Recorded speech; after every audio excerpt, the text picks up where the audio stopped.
Everyone for coming back together. So welcome to this public forum, an opportunity for members of our community to address councillors. I'd like to acknowledge the traditional custodians of this land and pay our respects to elders past, present and emerging. Thank you, Mr Chair. Just a reminder, this meeting is being audio and video recorded and the recording will be made available on the internet. No other persons are permitted to record the meeting unless specifically authorised by council to do so. In relation to Have Your Say, all speakers are requested to ensure their comments are relevant to the particular agenda item. The chairperson may withdraw the privilege to speak where a speaker makes personal remarks or criticisms or uses abusive or inappropriate language.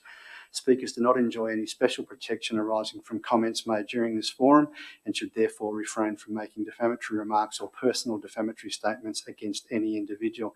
And just a reminder to councillors in the gallery, if you could switch your mobile phones off or at least to silent, please. Thank you. Thanks, Mr Chair.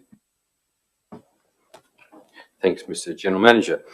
So I welcome Elizabeth Hara to the lectern to address us. Thank you, Elizabeth. If you just press the button and then you'll be able to speak.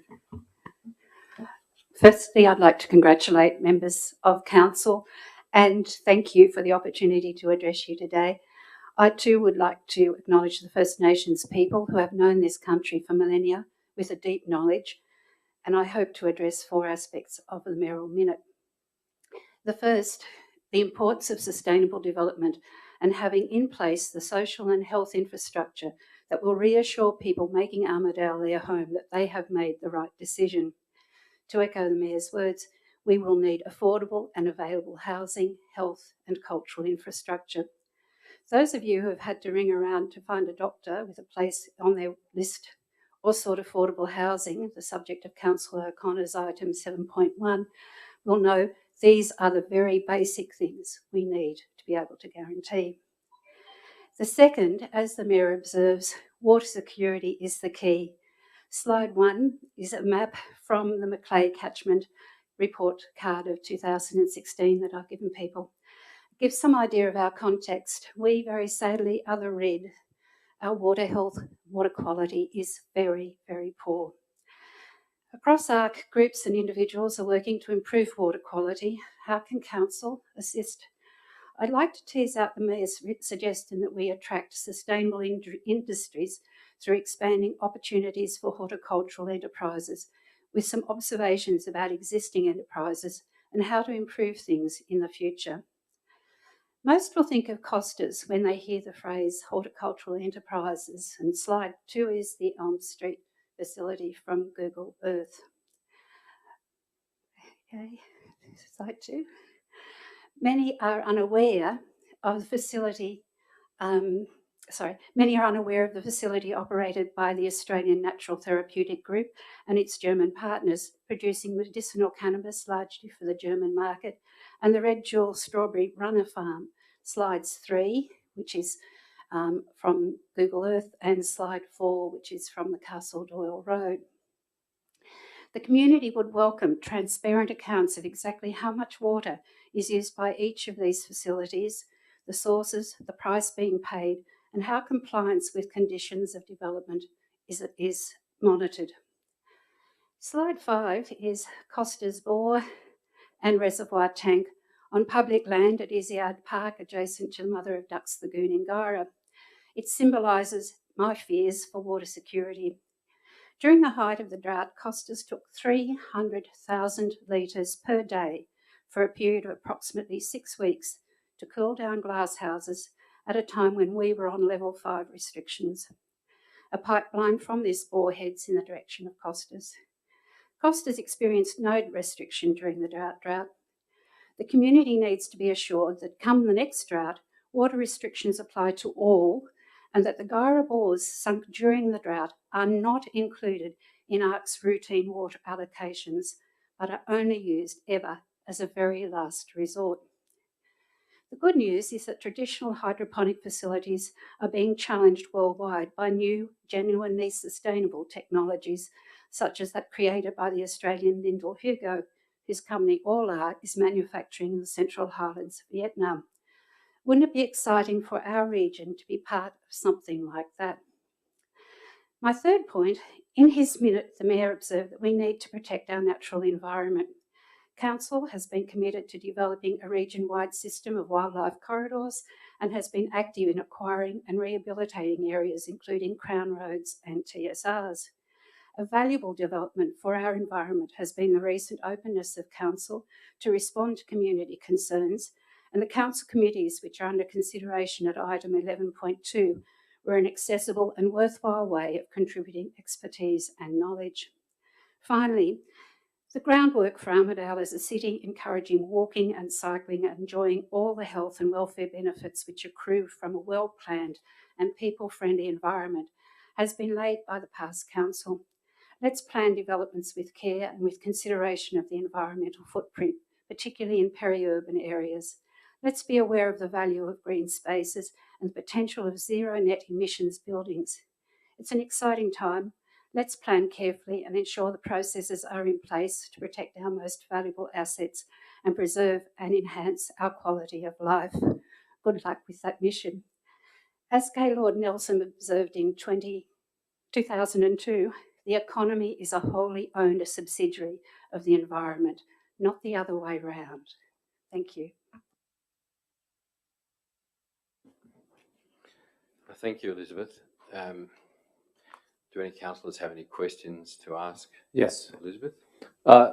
Not of the speaker, but based on what the speaker said, asking management through the GM, if you can provide any clarification on the comments from the speaker in regards to the Izzyard Park bore and its use, and also whether any of that was piped to the horticultural business in that area. If you can, please. Thank you, councillors. I'd have to, by and large, take that question on notice just to get a bit of it. But I'd be interested too, just if there was any evidence that you could provide me that supports that. I know council got in trouble through NRA for providing some water through to through to Costas as part of some.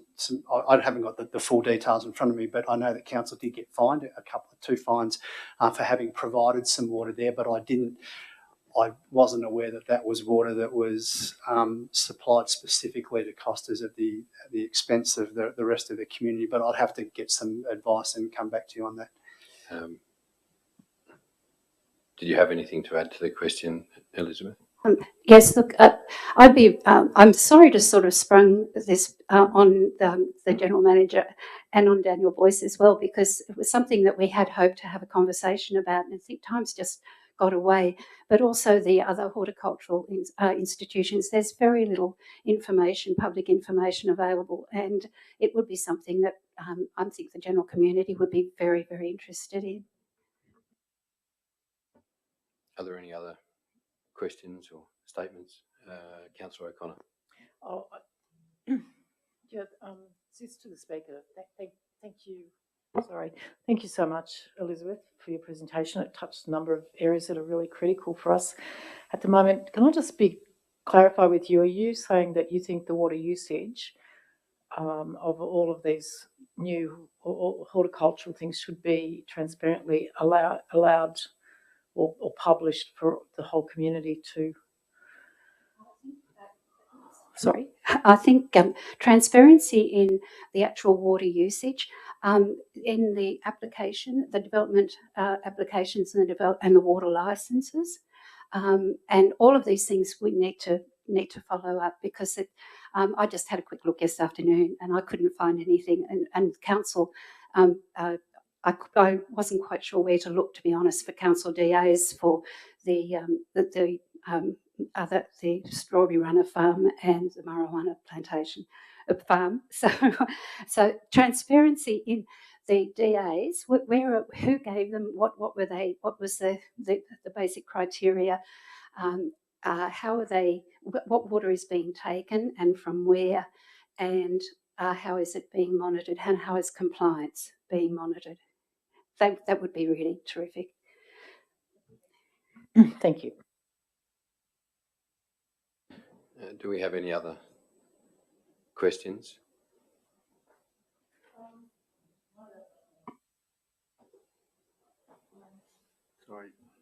Sorry. Oh, look, Paul hasn't had a question, so I'll back.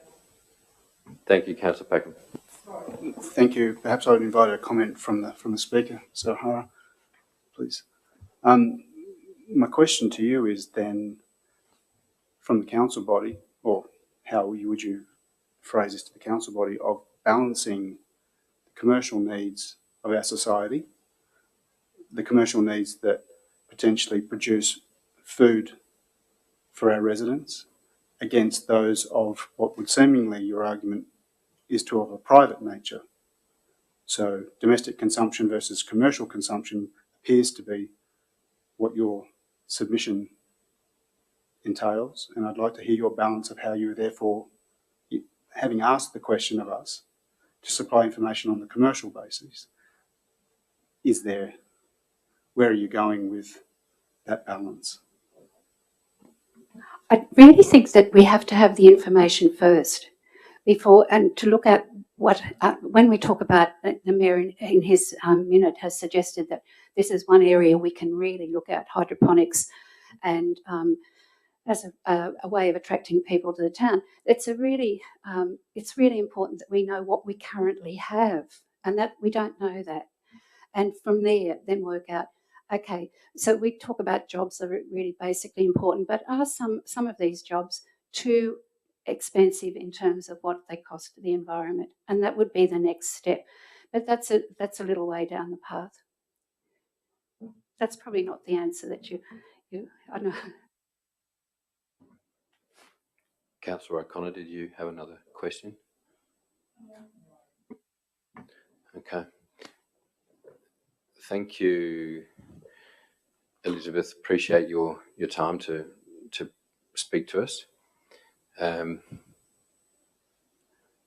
If there's no further questions or comments about that, well, thank you for your time and attending today, and we can close the public forum.